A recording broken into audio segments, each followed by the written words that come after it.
سنين كتير فاتت وانا مجرد مواطن ملوش صوت، لكن النهارده انا خدت قرار وهبدأ انفذه من اللحظة دي.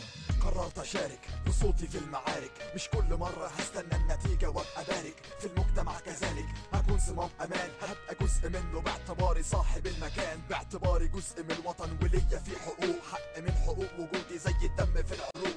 مليت من كوني سلبي، مفيش حياة في قلبي، مفيش حماسة في ازمات بلاد اقوم ولدي. بس كل ده انتهى بكتف اشيل هموم وطن، ارجعه لحياته تاني ازح عنه الكفن. اصل جزء من كيان كبير لازم يكون لي دور، مش منطقي ان اعيش في جنب عيش في قبر من القبور. ايوه هبتدي المسيرة والمساهمة والمشاركة، لما صفي نيتي هلاقي كل طرقي سالكة. مش كل حاجة نفسي، لا مصر اولا، لان انا المستفيد اخيرا واولا. قررت اشارك بصوتي في المعارك، مش كل مرة هستنى النتيجة وابقى بارك في المجتمع كذلك. هكون صمام امان، هبقى جزء منه باعتباري صاحب المكان.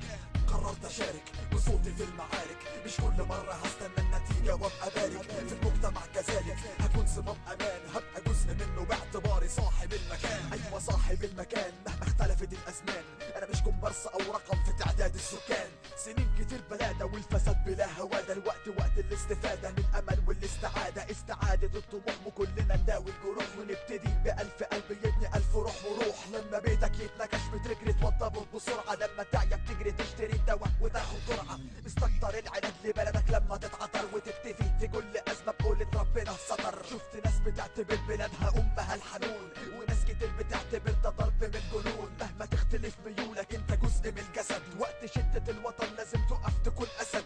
شارك بقوة واقتناع ويلا صيب علامة، شارك بحب وبأمل، شارك بالابتسامة.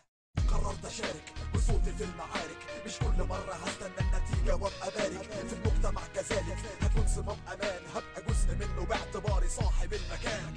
قررت اشارك بصوتي في المعارك، مش كل مرة هستنى النتيجة وابقى بارك في المجتمع كذلك. هكون صمام امان، هبقى جزء منه باعتباري صاحب المكان. انا مش مجرد اسم في كشف، انا واحد من صحاب الارض، وهشارك ولو حتى بمجرد صوت.